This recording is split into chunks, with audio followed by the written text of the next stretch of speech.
Come in. Welcome. I'm E.G. Marshall. Welcome to another hour of mystery and suspense. To a terrifying experiment in supernatural power. An experiment by a retired scientist to direct his wife's subconscious mind to shoot him. She is lying on her back in the dark bedroom. He is in his study, concentrating, transmitting by mental energy his instructions. In the night table, Ellen. In the night table, the gun. Pick up the gun, Helen. Pick up the gun. Now leave the bedroom and come to my study, Helen. My study. Come to my study. Point the gun at me, Helen.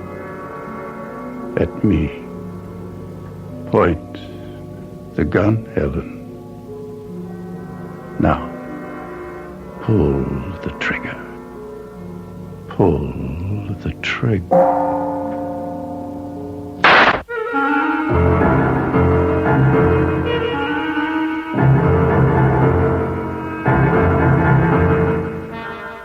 Our mystery drama, The Breaking Point, was written especially for the Mystery Theater by Hank Warner and stars Roger DeCoven.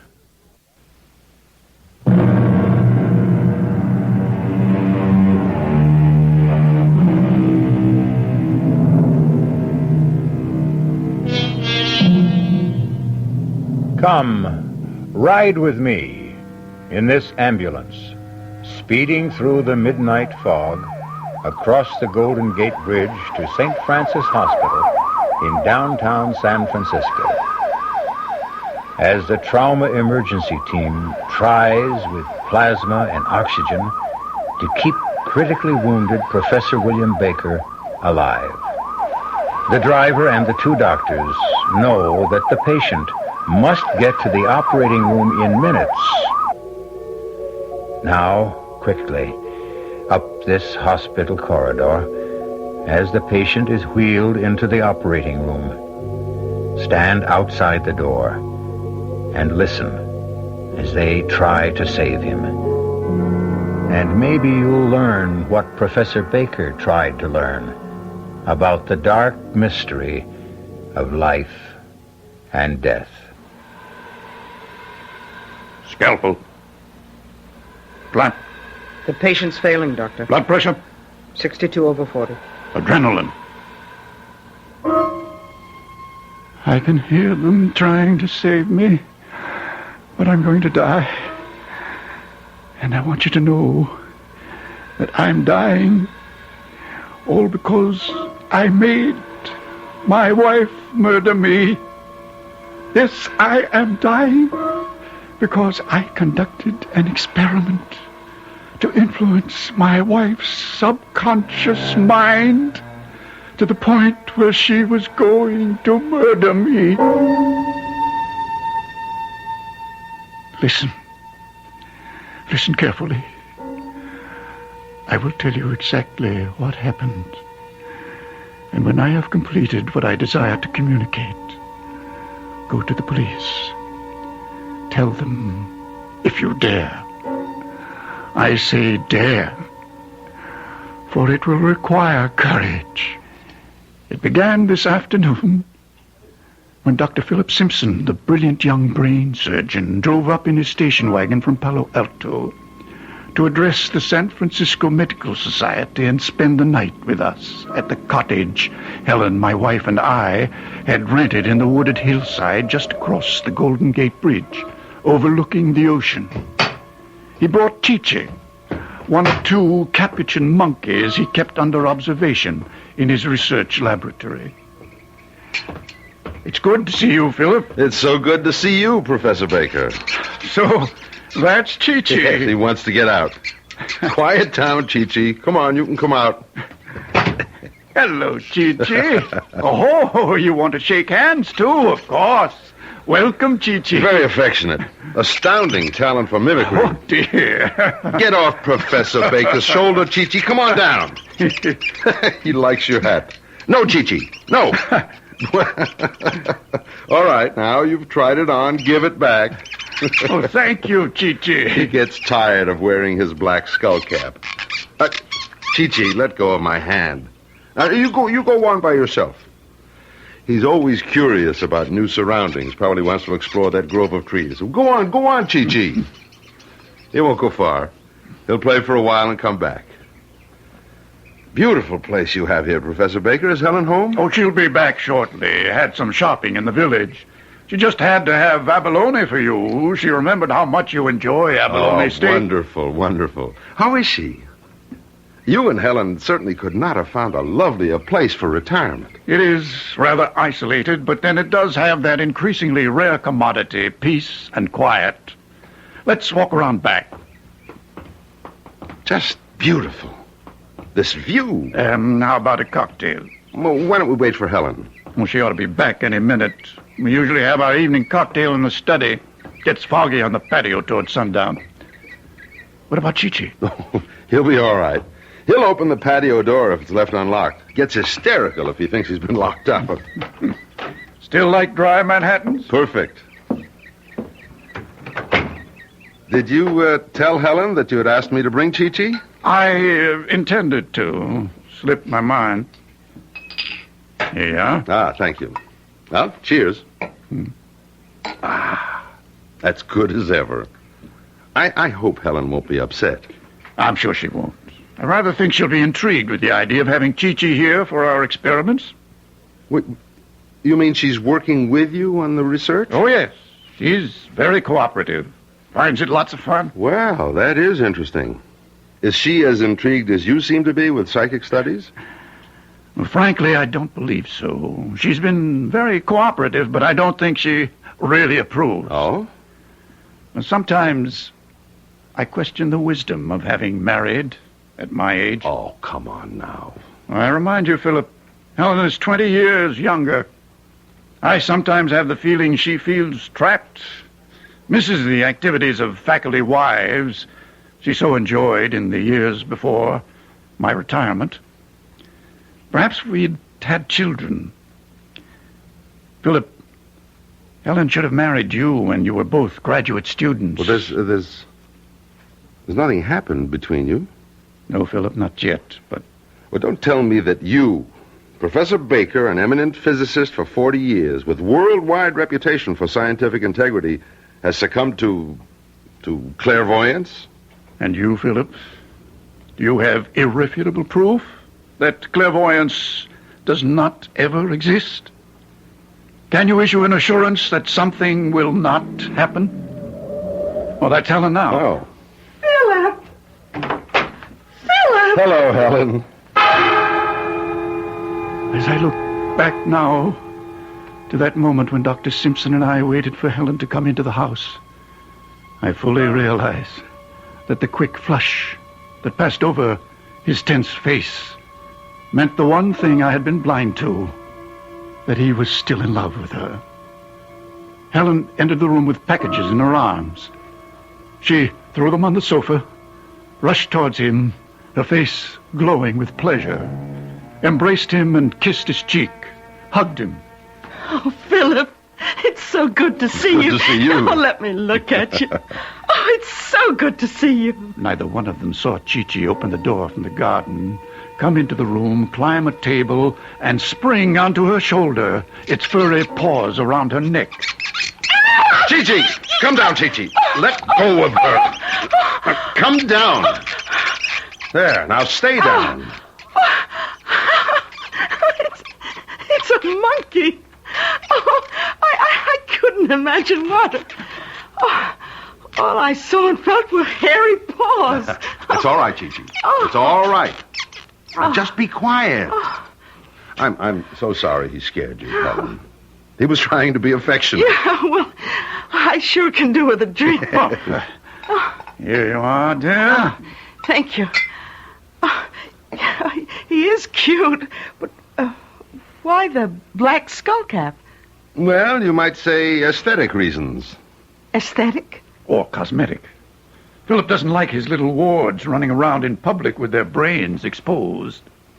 Brains exposed? Yes, that's right, Helen. The skull cap covers Chi-Chi's plastic skull. Now, I'll show you.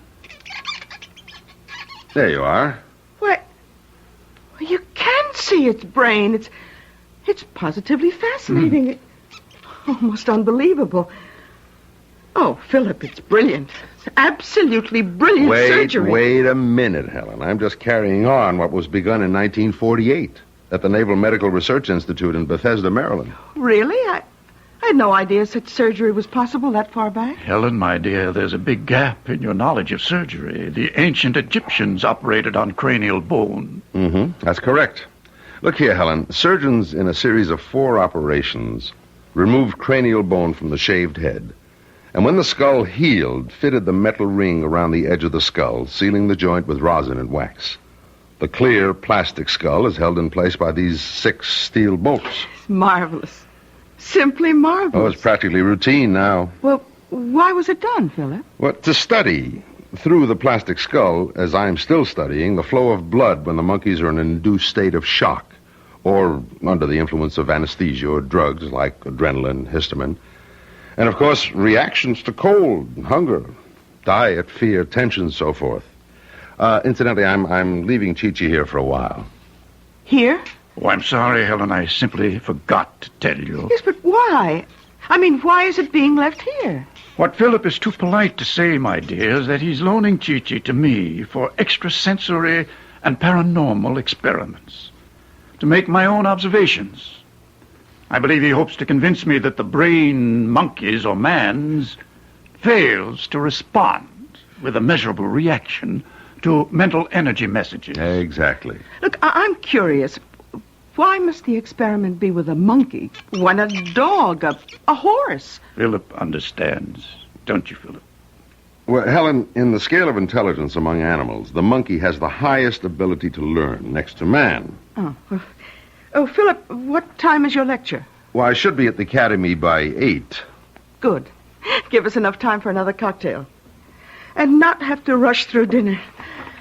Darling, please shake up another round. I'll take these packages to the kitchen. Well, here, let me carry them in. Oh, well, just put them on the counter, Philip. Anything else I can help you with? Just show me where things are. I'll help set the table. What is it, Helen? You all right? Yes. The table. The table. What are you talking about? I said I'd help set the table. Oh, well, later. Let's have our drink and talk. There's so much to catch up with, Philip.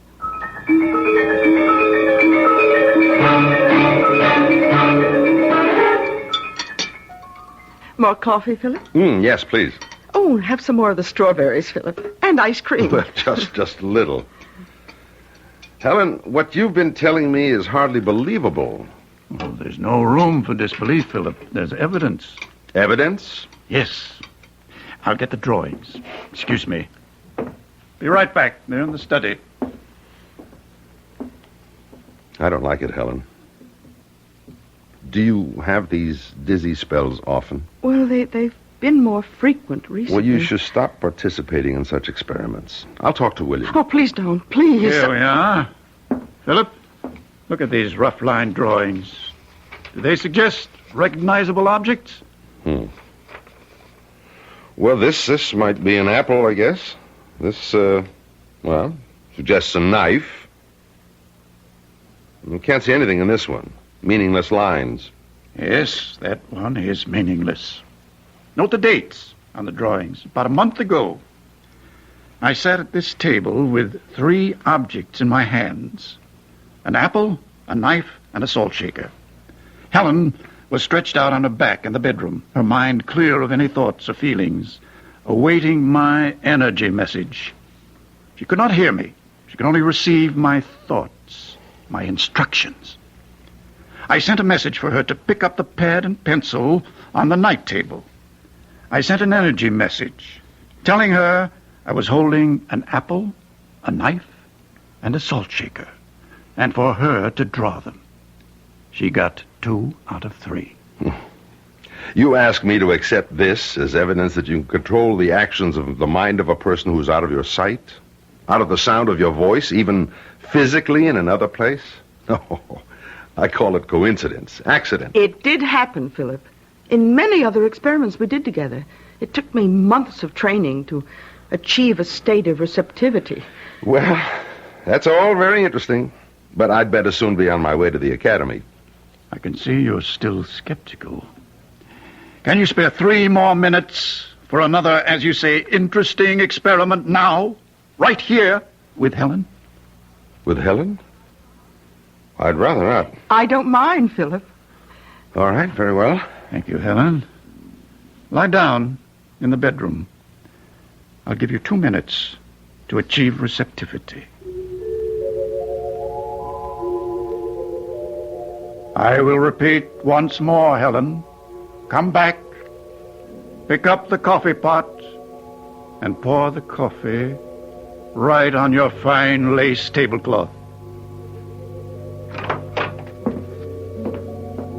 You're not going to let her... No, this gong will stop her. More coffee, Philip? I really should be going. Oh, yes, before the bridge traffic gets heavy. Here, I'll help you carry these things to the kitchen. He followed her into the kitchen, carrying a tray. The brilliant Dr. Simpson had been puzzled. "Are you all right?" he had asked her. Dr. Simpson, who recognized only the physical laws of matter, had asked, "Are you all right?" But she wasn't all right. Dr. Simpson didn't know then what the trouble was. But late that night, when he returned from his lecture, he found out about the experiment that was underway with the loaded gun in the night table.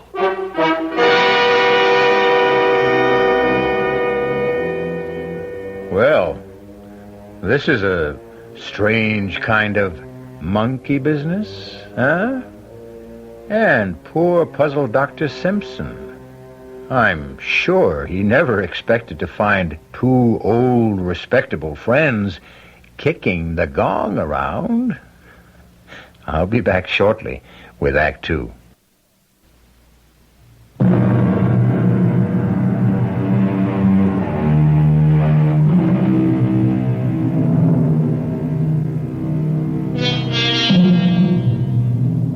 Now, clear your mind and listen with a blank mind, and maybe you will intercept the next mental radio message Professor Baker has prepared for Helen. Ready? Helen didn't wait up for Dr. Simpson to return. I waited in the study, dark but for the small lamp on my desk, and still, except for the soft breathing of Chi-Chi asleep in the shadowy corner of the sofa. I waited and read until I could be sure that Helen was sound asleep. I unlocked my desk and took out the one notebook I kept hidden from her and made an entry. The experiment is beginning to show results. Today, Helen reacted with an unmistakable manifestation of dizziness and mental depressiveness when Dr. Simpson mentioned the word table. I am convinced that the subject has reached the stage of complete susceptibility and receptiveness. Then I continued the experiment. I stared in the direction of the bedroom door and concentrated. I shut out every sight and sound and thought until I was oblivious to everything but the task at hand. Helen, there is a gun in the night table. In the night table, Helen. In the night table. A gun, Helen. In the night table. A gun. Helen. Professor Baker. Yes? What are you doing? Experimenting. Where's Helen? Lying down in the bedroom. Close the door, won't you? Professor, what is this experiment? It's a very simple experiment. I'm trying to reach her mind. Now, if you'll excuse me. Helen, there is a gun in the night table. Stop it! Stop! Why, you're shaking, Dr. Simpson. What are you up to? I'm simply trying to tell Helen there's a gun in the night table by her bed. And for her to... To what? To pick it up, enter this room, point the gun at me, and pull the trigger. But why? Why? What I'm trying to determine is whether one mind can influence another by exerting mental energy to do something the subject would normally recoil from doing. Yes, go on. In Helen's case, I'm sure that in her conscious hours, she would never even entertain the thought of shooting me. I'm trying to determine whether she can be made to do just that without her being aware that she is being impelled to do so. Oh, but why? What would it prove? Prove? Don't you see? If one mind can control another across space, think of the power men of goodwill can exercise over evil. It will at long last give man control over the rapacious breed that makes civilization a nightmare. The evil, power-hungry men who brainwash their countrymen into one war after another. Professor, how long has this been going on? For weeks. Every night. You recall Helen's depressiveness this evening when you mentioned the word table? You mean... Yes. The reaction. Results. My mind is beginning to control her subconscious. You witnessed it, Philip. And now, have you the scientific integrity and the courage to witness the experiment carried through? I have conditioned her to come in when the clock strikes midnight. In a few minutes now. What do you mean, do I have the courage? Yes. To stand by and not interfere when or if she's about to pull the trigger to kill me. You mean the gun is loaded? Of course it is. But why not blank bullets? The experiment must be carried out with all factors of reality to eliminate all possibility of interference from her extrasensory perception. I don't understand. Don't you see? Her extrasensory perception could signal her subconscious mind that the gun is harmless, and the experiment would prove nothing. Professor Baker, I simply cannot understand how a man like you, who's devoted 40 years to the science of physics, can suddenly, on retirement from scholastic life, devote all his time to such elusive matters as parapsychology, mental telepathy, clairvoyance, fantastic nonsense. You sound very dogmatic for a man of science, Dr. Simpson. With all due respect to your sincerity and your experiments, Professor Baker, the vast array of scientific knowledge still supports the theory that human behavior can be traced directly to the physical and chemical factors of the human body. And you think Chi-Chi will convince me of that? Precisely. You allow for no distinction between man and the monkey? None. Both are animals. Listen to me, Philip. You've been trying to dissuade me. Well, I'm quite aware of that. Now let me try to convince you. All right, I'm listening. From the time the British Society for Psychical Research was founded in 1882, right through the present worldwide experimentation to pierce the veil of the unknown, the one thing that has been missing is the willingness of scientists of unquestioned integrity to conduct their own experiments. The time has come, Philip, for researchers like you and me to settle once and for all what is or is not possible, is or is not true in paranormality. If I consent to witness your experiment, will you promise me that if it fails, tonight, now, you will never again experiment with Helen's mind? Yes. But, Philip, I can see you're still afraid that the experiment will succeed and that she could shoot me. I'll put you at ease. This gong that stopped her from pouring the coffee on the table. Here, you hold it. And if you think the situation warrants, strike the gong. Very well. Proceed.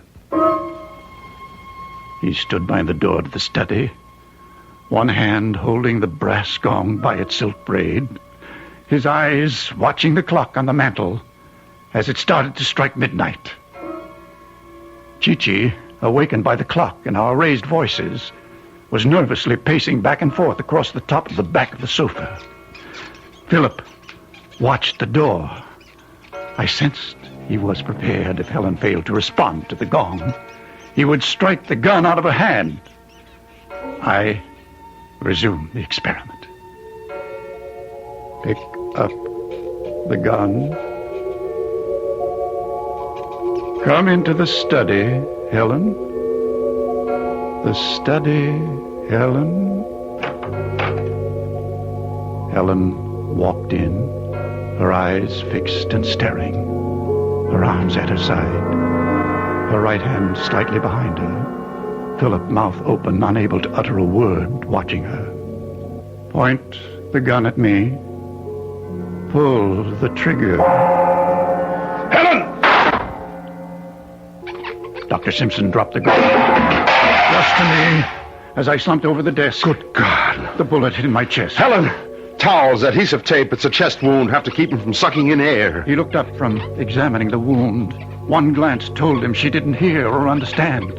He ran to the bathroom, got towels and the tape. Helen, call an ambulance. He moved me to the couch, pillows under my head, ripped open my shirt, pressed the towel on the wound, taped my chest to keep the pressure on the wound. Call the ambulance, Helen. She didn't respond. He seized the phone. Put down the phone, Philip. Helen. Helen, why are you pointing the gun at me? Put down the gun. She lowered the gun to her side. He went to her. My eyes closed. I struggled against the blackness flooding my mind.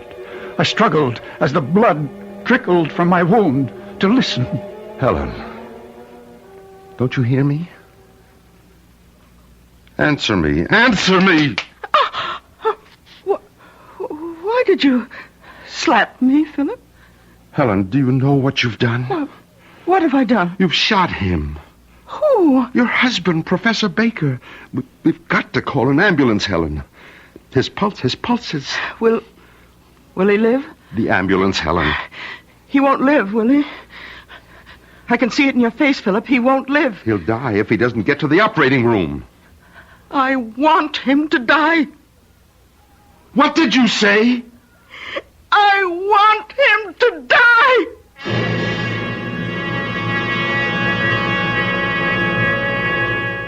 Well, I must say, I'm surprised, too.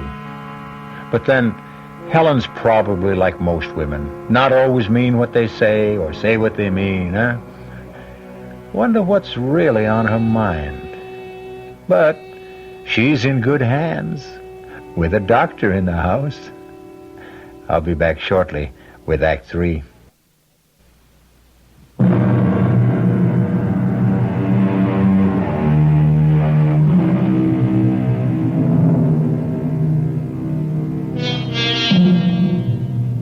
Well, it does seem we left both Helen and Dr. Simpson in a state of shock.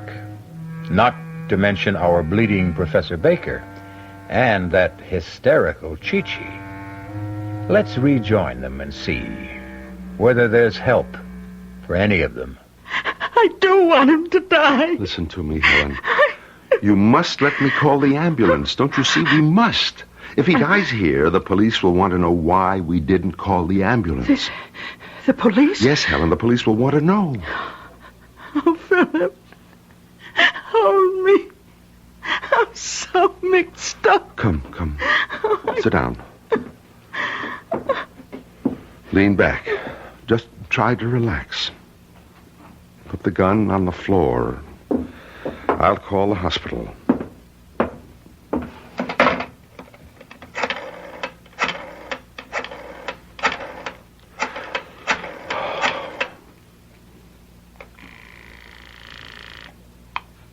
St. Francis Hospital. This is Dr. Philip Simpson. Yes, doctor.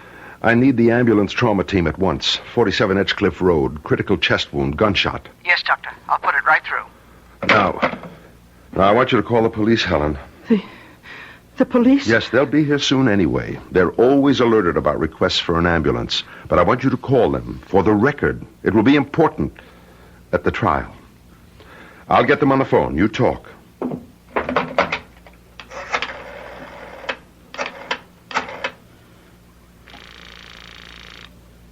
Police emergency, Sergeant Peters. Oh, this is Mrs. William Baker, 47 Edgecliff Road.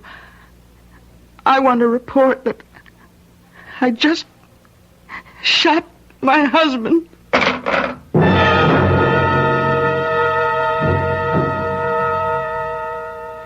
What will I tell them when they get here, Philip? You don't have to answer any questions tonight. I'll have the law firm of Kendall Prentice represent you. They're specialists in forensic medicine. The Chinese gong in the dining room. It's Chi-Chi, imitating what I did. Chi-Chi, stop that. You hear me? Stop that. Let me have it, Chi-Chi. Now come here. Drop it. Drop it. Let go of it, or I'll break your paw.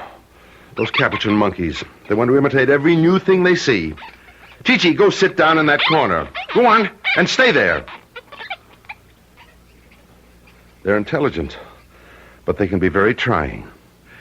Chi-Chi is acting strangely tonight. Usually obeys a command immediately. Well, perhaps Chi-Chi's nervous system has been affected by what's happened here. Perhaps its brain has intercepted some of William's energy messages. Nonsense, Helen. That's impossible. I mean, Chi-Chi can sense excitement and tension in a room, but as for intercepting Professor Baker's energy messages, I better check his pulse. It's weak. Very weak. What's keeping that anger? Philip! Chi-Chi's got the gun! Chi-Chi! Let me have that gun. Now, Chi-Chi, now you be a nice boy. Put the gun on the floor. Good boy. Thank you, Chi-Chi. Thank you. Now go back in the corner and please stay there. I'll put the gun on the desk. I think we both need a brandy. Would you like one, Helen? Oh, yes, please. Here, dear. Now just sip it. Mm-hmm. Tell me, Helen. Did you know what you were doing when you pulled the trigger? Well, what do you think, Philip? I don't know what to think yet.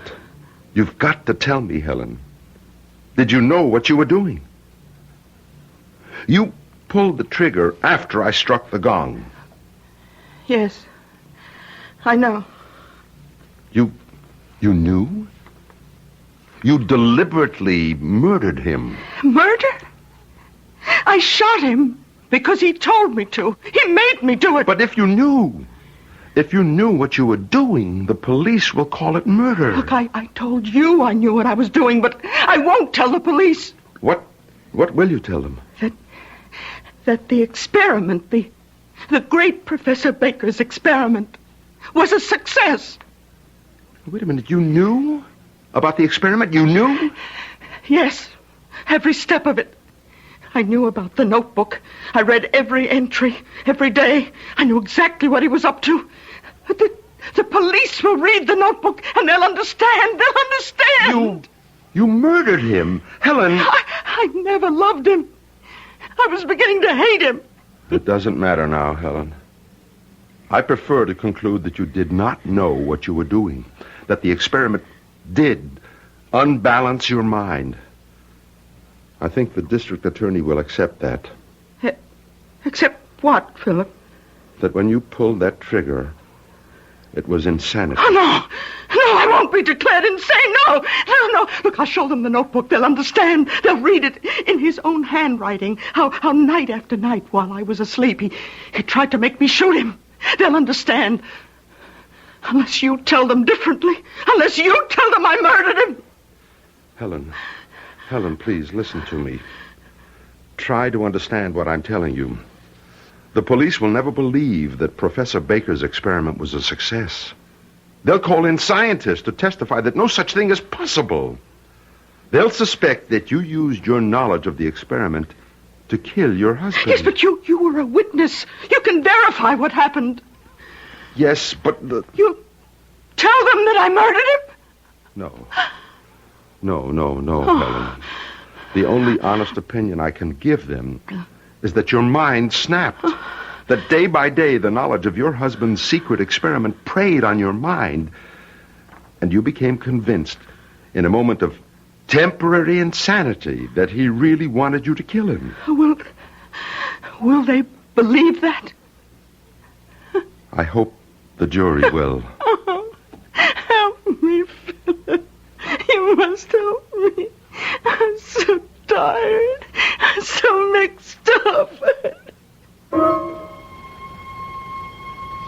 As I lay there on the couch, still, my eyes closed, aware that under the blanket, my blood was still slowly trickling into the towel, fighting against slipping off into unconsciousness, I could still hear their voices as from a great distance. You must help me. I'm so tired. I'm so mixed My up. poor darling. And then I was aware of Chi-Chi at the side of the couch, bending over me, its breath close to my face. My eyelids, heavy with weariness, lifted slightly, and through the thin slit of vision, I saw Chi-Chi's plastic skull.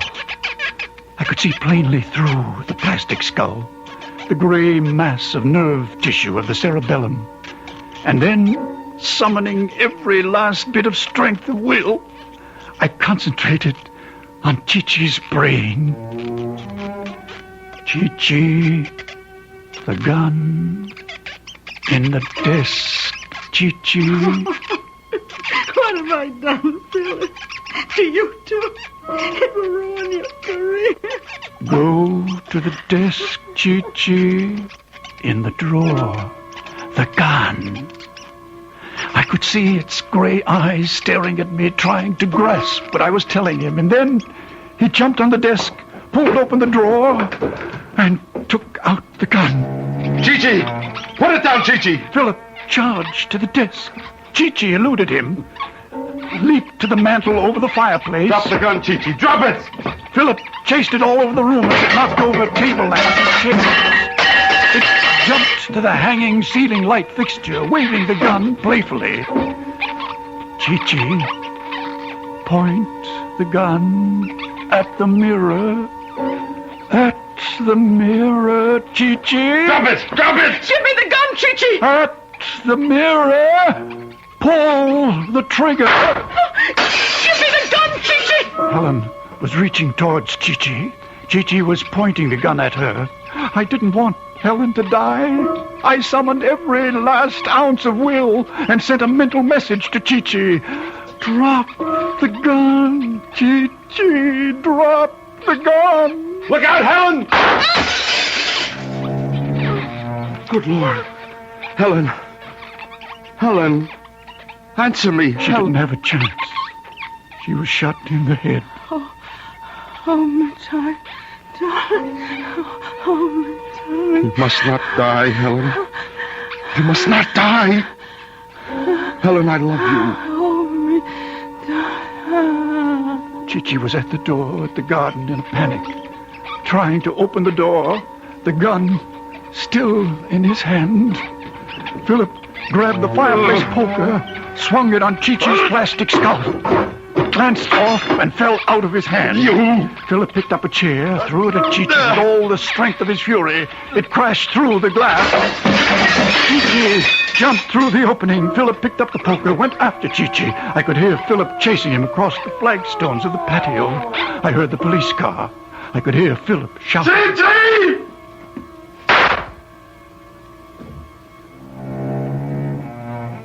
Then all was still, deathly still.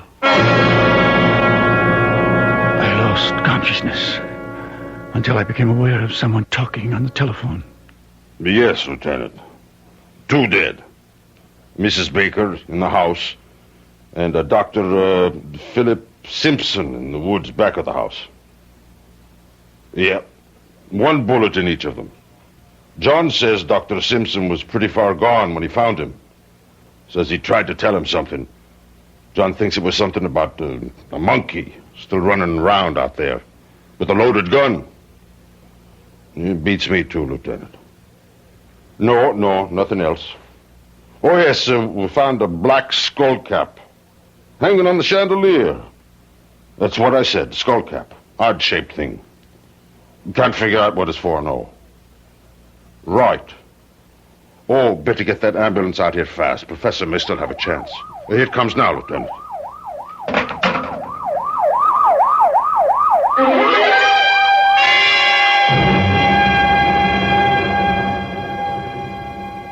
That's how it happened. Exactly how it happened. The police are still puzzled. Chi-Chi will probably find roaming the woods the gun somewhere nearby. Chi-Chi did it. Tell the police Chi-Chi did it.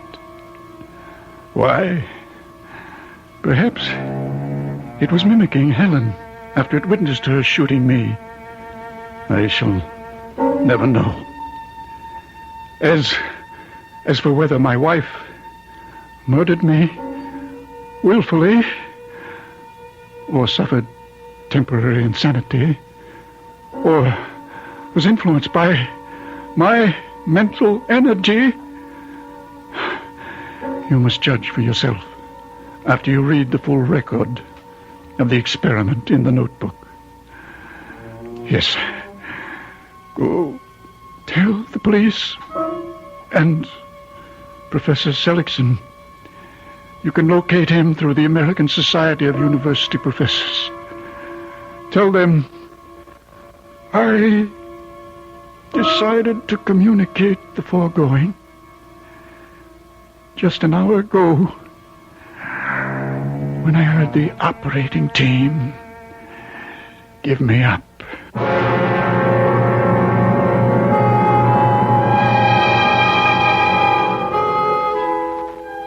And they say dead men tell no tales.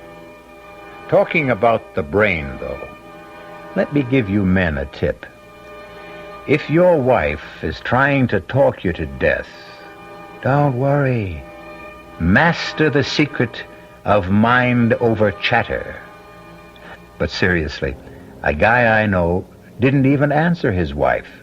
She threatened to divorce him because he was unsociable. So he hit her over the head with a mashie, told the jury he wanted to be clubby. I'll be back shortly.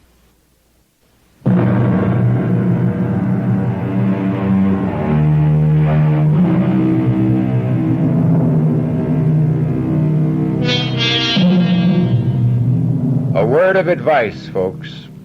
When brain fatigue threatens and mental strain upsets you, why not settle down beside your radio for another relaxing hour of suspense and adventure in the complimentary season seat reserved just for you in our Radio Mystery Theater. And oh yes, bring your friends. The seats are on the house. Our cast included Roger DeKoven, Bryna Rayburn, and Nat Polen. The entire production was under the direction of Himan Brown. This is E.G. Marshall inviting you to return to our Mystery Theater for another adventure in the macabre. Until next time, pleasant dreams.